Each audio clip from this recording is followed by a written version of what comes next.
Where the targets were once solely American in nature, we are far from the only ones being terrorized on a daily basis in places that were once thought off limits, or at the very least, somewhat safer for the fact they were non-governmental and non-military.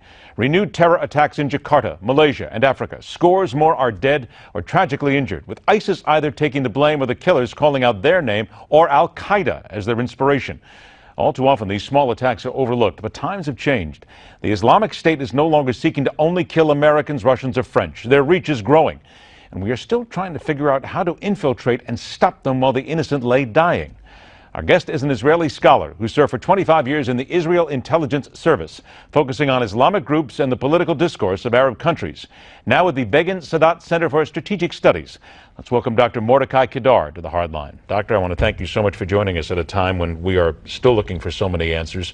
And I preface a lot of what I'm saying here on the current reports that talk about the arrests in Malaysia, the Jakarta attack, Al-Qaeda, ISIS. We hear them every day. Is it not fair to say that we are watching a competition between these groups and others to see who can kill more, who can be the bloodiest, and we still don't know how to infiltrate them? Yeah, and these are only on the Sunni side of Islam. What are the Shia, the Hezbollah, and other parts of Iranian-inspired groups which also fight against the others? We are at a war, and we have to realize that we have to name a spade, San Bernardino, Paris, other places in the world that you mentioned. Yes, it is different kind of war which we were used in the First and Second World War. It's not armies, tanks, airplanes. It's shooters, it's bombers, and stabbers, as we all see in Israel as well. This is a war. It's an ideological war.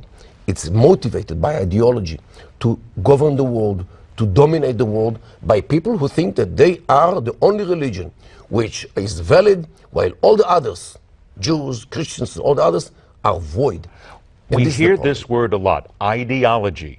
You've said it, other experts have said it, seated here. We hear it constantly, though. In your opinion, what are we missing? What are the good guys missing here, America, in trying to infiltrate and get into this ideology and short-circuit it? First of all, we miss the definition. If we try to look at this as violence, workplace violence, and all these kinds of things, we miss it. We have, first of all, to name a spade a spade. Secondly, we have to get to the battle. You cannot fight a battle from outside. You have to know what you do. First of all, especially in the Middle East, you have to behave like a Middle Eastern. You cannot, when it comes to the Middle East, violence, unfortunately, is the name of the game. You cannot come to the Middle East and play ping pong, because people look at you and kick you when you're nowhere and chase you out. Just like what happened in the recent days or weeks when these soldiers were captured in the Gulf, and look how they were humiliated by a nation which sees that the Iranian, and the Ayatollahs thinks that everything belongs to them because they are believers and all the others are swine eaters and wine drinkers. And this is why they can humiliate whoever they want. Why would the Iranians do something so aggressive as to use these soldiers as propaganda when they are sitting right on the cusp of getting everything they want? It would seem as if they are saying to America and American foreign policy, we don't give a damn what you say because we can get away with anything we want. Because America succeeded to convince them that America will never use any power against them, and they can get whatever they like, and they can do whatever they like, and America will do nothing. And this is unfortunately what happened, and they think they're on the horse, that they can do whatever they like, and America will succumb to every demand. So about a minute or so that I have left here, we use Al-Qaeda, we use Al-Nusra, we use ISIS and all this. But are we missing the point? We have got to focus on Iran, because no matter what they do, no matter what they say, this is a company that harbors terrorism, and they're at the core of the problem. No, Iran is part of the problem. But not the core. No, it is a problem. Iran is a problem. Al-Qaeda is a problem. Islamic State is a problem. All of them are problems which have to be dealt with together or parallelly. It's not that you can use one against the other, because they will never do this. Iran will never fight the Islamic State. The Islamic State will never fight Iran in order to serve the West or the infidels, as they relate to us. So we cannot rely on them to fight each other.